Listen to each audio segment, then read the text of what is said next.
अहिड़ी आईनी अदालत चाहियूं था जंहिंमें समूरनि सूबनि खे बराबर नुमाइंदगी हुजे। नथो लॻे त आईनी अदालत लाइ सूबनि खे बराबर नुमाइंदगी ॾियण जी तजवीज़ नवाज़ शरीफ़ जी हूंदी। सूबाई सतह ते बि आईनी अदालत ज़रूरी आहे। जजिस जी मुक़ररी वारे निज़ाम खे बि बदिलाइणो पवंदो। पाकिस्तान पीपल्स पार्टी जे चेयरमैन बिलाल भुट्टो ज़रदारी जो कोयटिया में पीपल्स लायर्स फोरम खे ख़िताब। बिलाल भुट्टो ज़रदारी चयो आहे त इस्लामाबाद जे तकरार में बलोचिस्तान जी हालतुनि जो को बि किरदारु नाहे। इस्लामाबाद में वॾा वॾा हाथी आहिनि, तकरार थींदा रहंदा आहिनि। निज़ाम ठीकु करण लाइ कुझु न पियो कयो वञे। कमु को बि नाहे करणो, बसि मसइलनि ते रोअणो आहे। न असां वटि अक्सरियत आहे, न ई असांजी हुकूमत आहे।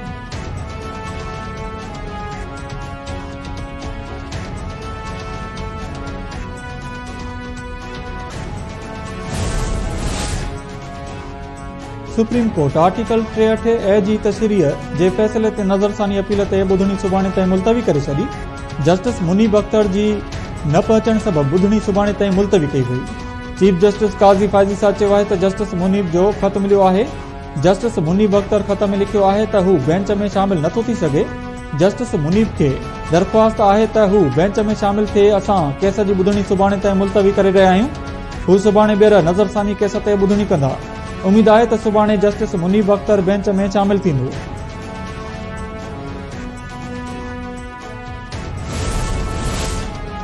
सुप्रीम कोर्ट जे जस्टिस मुनीब अख्तर पारां बेंच जो हिसो न बणजण बाबति चीफ जस्टिस खे ख़त में चयो वियो आहे त practice and procedure committee bench जोड़े हाणे हिसो नथी बणिजी सघे। बेंच में शामिल थियण खां इनकार नथो करे। संदसि ख़त खे रिकॉर्ड जो हिसो बणायो वञे।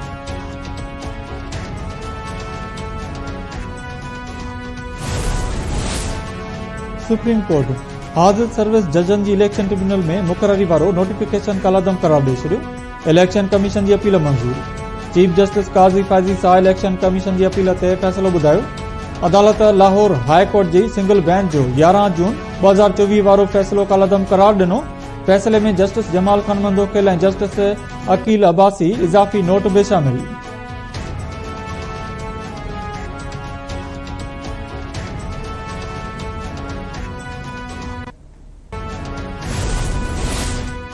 तोशाखाना 2 केस में पीटीआई बानी ऐं बुशरा बीबी जी ज़मानत वारी दरख़्वास्त रद्द। स्पेशल जज सेंट्रल दरख़्वास्तुनि ते ॿुधणी कई।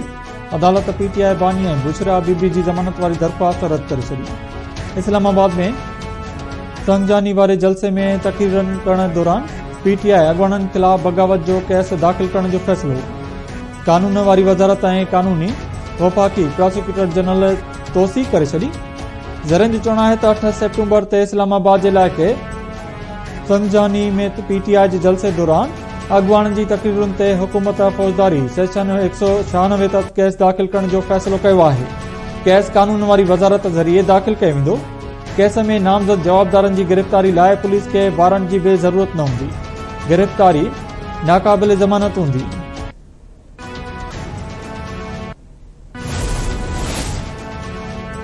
डॉक्टर शाहनवाज़ कुंवर जे क़त्ल केस में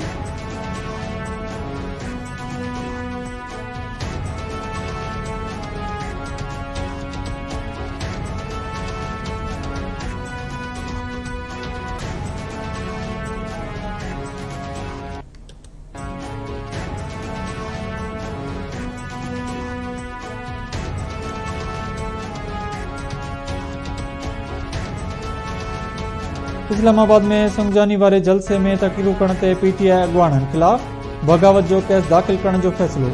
कानून वारी वज़ारत ऐं वफ़ाक़ी प्रोसिक्यूटर जनरल तौसीक़ करे छॾी।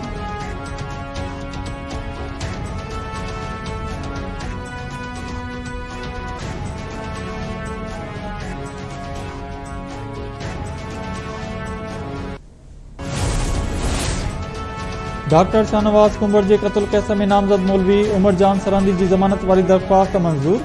सिंध हाई कोर्ट मीरपुर ख़ासि बेंच उमर जान सरहंदी जी 10 ॾींहनि लाइ ज़मानत मंज़ूर करे वरिती। अदालत पारां उमर जान सरहंदी खे 1 लख रुपयनि जा ज़मानती मुचलका जमा कराइण जी हिदायत। हिक वाक़े जा 2 केस दाख़िल थियण ते सिंध हुकूमत ऐं ॿियनि खे नोटिस जारी।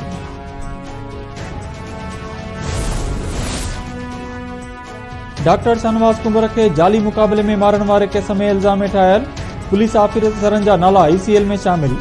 DIG जावेद जिसकाणी, SSP असद चौधरी ऐं SSP आसिफ रज़ा बलोच समेत 24 ॼणनि जा नाला स्टाफ लिस्ट में शामिल कया विया। घरू वज़ारत जी दरख़्वास्त ते पुलिस ऑफिसरनि जा नाला स्टाफ लिस्ट में शामिल कया विया।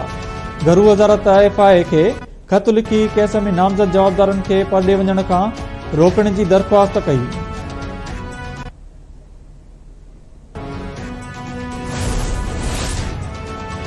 बलोचिस्तान जे नौजवाननि खे जंग में धिकण जी कोशिश कई पई वञे। प्रोपेगंडा करे नौजवाननि खे रियासत ख़िलाफ़ भड़काए वञे थो। तशदद ज़रिए बलोचिस्तान जी ख़िदमत कीअं थींदी? बलोचिस्तान जो वॾो वज़ीर सरफराज़ बुगटी संदसि चवणु आहे त बलोच शागिर्दनि खे रियासत ख़िलाफ़ इस्तेमाल थियण न ॾींदा। बलोच नियाणियुनि लाइ आला तालीम जो बंदोबस्त करे रहिया आहिनि। बलोचिस्तान जे शागिर्दनि खे स्कॉलरशिप ॾेई रहिया आहिनि।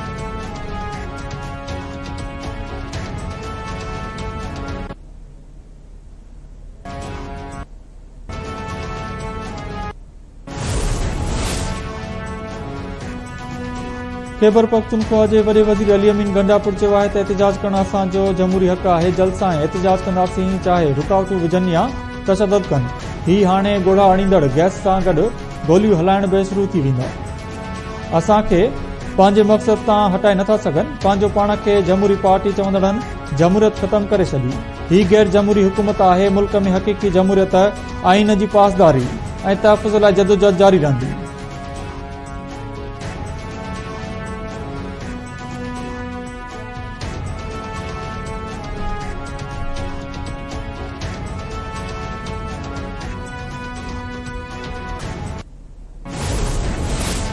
सिंध हाईकोर्ट कारसाज़ हादसे में पीउ ऐं धीउ खे गाॾी हेठां चीभाटे मारींदड़ जवाबदार नताशा जी ज़मानत मंज़ूर करे वरिती। अदालत मंशात केस में नताशा जी ज़मानत मंज़ूर कंदे खेसि 10 लख रुपयनि जा मुचलका जमा कराइण जो हुकुम ॾिनो।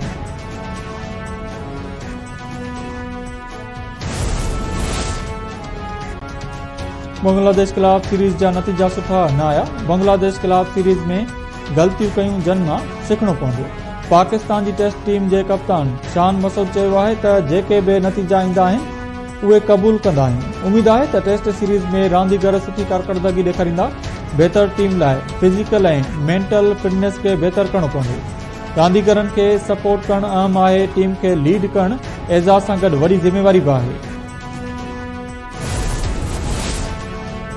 ऐं सिंध जो नामियारो शाइर गदा खासकली लाॾाणो करे वियो। गदा खासकली डिघो अरसो बीमार रहण बाद अस्पताल में दम ॾिनो। गदा खासकली जी लाॾाणी ते नवां जतोई शहर में सोग तदफ़ीन अॼु कई वई।